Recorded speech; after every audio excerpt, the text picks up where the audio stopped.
अस्सलाम वालेकुम वरहमतुल्लाहि वबरकातुहू। कैसे हैं आप लोग? उम्मीद करता हूं कि खैरियत के साथ होंगे। आज मैं आपसे कुछ इशारों में बात करने के लिए आया हूं, कुछ बताने के लिए आया हूं। और मैं उम्मीद करता हूं कि आप लोग बहुत ही समझदार हैं, बहुत ही अक्लमंद हैं और किसी भी बात को बहुत ही बारीकी के साथ समझ भी लिया करते हैं, परख भी लिया करते हैं। तो आइए शुरू करते हैं। एक मुल्क में एक बादशाह रहता था। उस मुल्क पर वो बादशाह हुकूमत किया करता था, लेकिन उसी मुल्क में एक अंग्रेज आदमी भटकता हुआ घूमता हुआ उसी मुल्क में पहुंच गया और उस मुल्क के रियाया यानी पब्लिक से घुल मिल गया, उनसे बातचीत करने लगा, उनके बीचों में रहने लगा, उठना बैठना खाना पीना उन्हीं के साथ रहने लगा। कुछ दिनों के बाद जब अंग्रेज की बादशाह से मुलाकात हुई तो बादशाह से कहने लगा, बादशाह सलामत, मैं आपकी रियाया को अच्छी तरीके से जानता हूँ। ये आपकी रियाया बहुत ही कम अक्ल है, बहुत ही नासमझ है, बहुत ही बेवकूफ किस्म की आपकी रियाया है। आप इसके ऊपर कोई भी कानून नाफिज कर दे, कोई भी कानून लगा दे, ये उफ तक नहीं करेगा, आह तक नहीं करेगा, कोई इनकार नहीं करेगा, कोई एहतजाज, कोई प्रदर्शन कुछ भी नहीं करेगा, कोई हु हंगामा नहीं करेगा। तो बादशाह ने कहा, नहीं नहीं, ऐसी कोई बात नहीं है। हमारी रियाया, हमारी पब्लिक बहुत समझदार है, बहुत समझदार है और बहुत ही दानाई और बहुत ही अक्लमंदी से काम लिया करती है हमारी पब्लिक। तो अंग्रेज ने कहा, बादशाह सलामत, मैंने जहां तक समझा है, मैंने जहां तक नोटिस किया है, मैंने वो आपको बता दिया है। आपको जो अच्छा लगता है वो कीजिए, लेकिन मेरी जहां तक समझदारी थी मैंने आपको बताया। बादशाह ने सोचा कि चलो टेस्ट लिया जाए, मतलब आजमाया जाए कि वाकई में हमारी रियाया, हमारी जो कौम है, ये बेवकूफ है या समझदार है, अक्लमंद है, बाशऊर है, क्या है। बादशाह ने एक समंदर के ऊपर बने हुए पुल पर टैक्स लगा दिया, जिससे वो उनकी रियाया आना जाना करते थे, आवागमन करते थे, उसको पार करके काम करने के लिए जाया करते थे, किसी काम के लिए जाया करते थे, फिर पार करके घर आया करते थे। तो बादशाह ने बेला वजह, बेला मतलब, कोई मतलब नहीं था उस पर टैक्स लगाने का, टैक्स लगा दी और दो सिपाही को मुकर्रर कर दी। एक जाने के समय जो मेन जगह पे और एक उस पार में लगा दिया, यानी समंदर के एक इस पार एक उस पार लगा दिया गया कि इधर से जो लोग जाए उससे 5 रुपया लेना, फिर जाने देना, उधर से जो लोग आए उनसे 5 रुपया लेना, फिर आने देना। अब जो बादशाह की जो रियाया थी, खुशी खुशी 5-5 रुपये देते थी और चली भी जाती थी, देती थी फिर चली आती थी। उनकी रियाया बहुत खुशी के साथ, कोई एहतजाज नहीं, कोई विरोध नहीं कि बादशाह ने हमारे ऊपर जुल्म किया है, हमारे ऊपर ज्यादती कर रहा है, बेला वजह 5-5 रुपये ले रहा है। बादशाह को बहुत गुस्सा आया कि कोई रिएक्शन नहीं आ रहा है, कि कोई विरोध नहीं हो रहा है, बेला वजह मैं 5-5 रुपया ले रहा हूं, ये लोग कुछ नहीं बोल रहा है।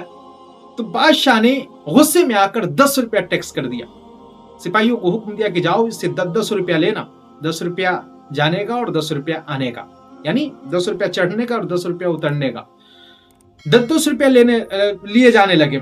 फिर भी रियाया, उनकी कौम, कोई विरोध नहीं, कोई रिएक्शन नहीं, कोई हु हंगामा नहीं। अंग्रेज इधर बड़ा खुश है कि बादशाह, मैं कहता था ना कि आपकी ये जो कौम है, आपकी जो रियाया है, बहुत ही नासमझ किस्म की है, बहुत ही बेवकूफ किस्म की है। आप बड़ी तारीफ कर रहे थे अपनी रियाया की, आप बड़ी तारीफ कर रहे थे अपनी पब्लिक की। देखिए आप सरासर अंजाम देख रहे हैं ना आप। अब मैं कहा ना कि इसके ऊपर कुछ भी आप लगा दे, कोई भी टैक्स लगा दे, कोई भी कानून लगा दे, उफ तक नहीं करने वाली है आपकी कौम, आपकी रियाया।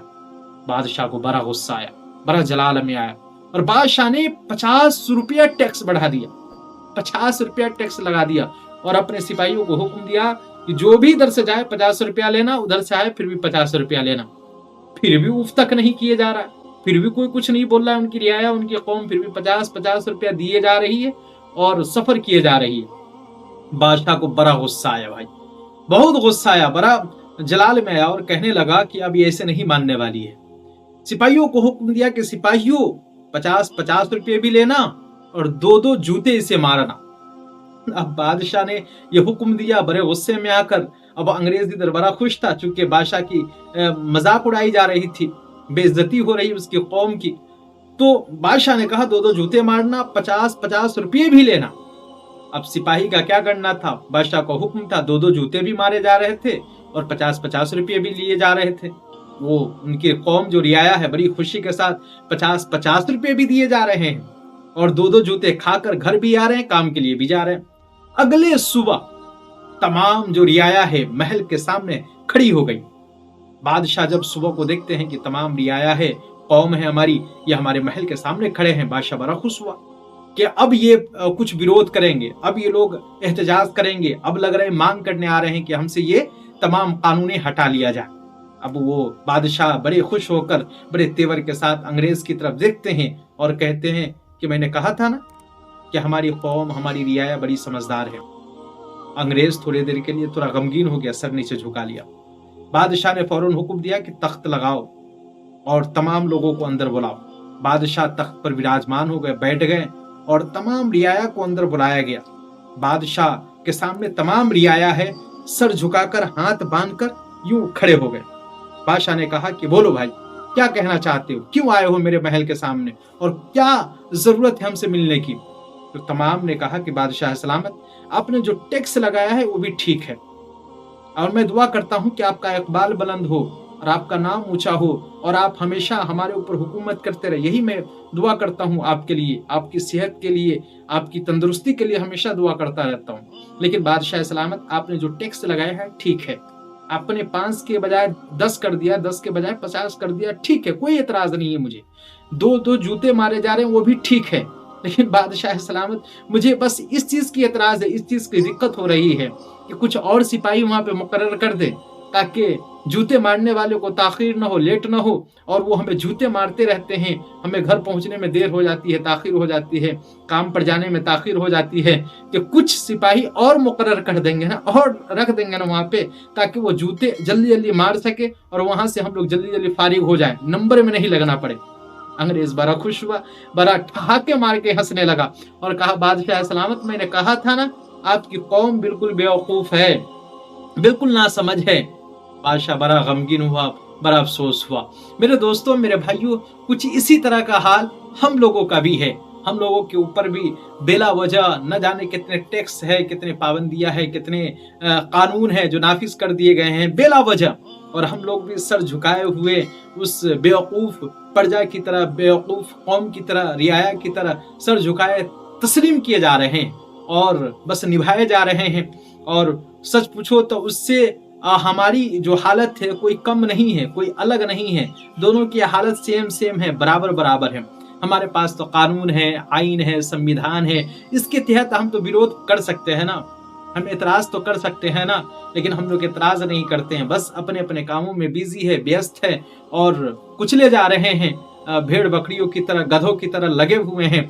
और किसी कहने वाले ने क्या खूब कहा है कि बहुत सारे लोग ऐसे थे जो इस उम्मीद में वो जिंदा थे कि मतलब मैं बोलूंगा बादशाह के खिलाफ या हुकूमत के खिलाफ, मैं कोई खिलाफ वर्जी करूंगा, कोई धरना प्रदर्शन करूंगा तो हुकूमत है हमें जेल में डाल देगी, हमें थाने में डाल देगी या हमें कैद करवा लेगी, हमें सूली पर चढ़ा देगी।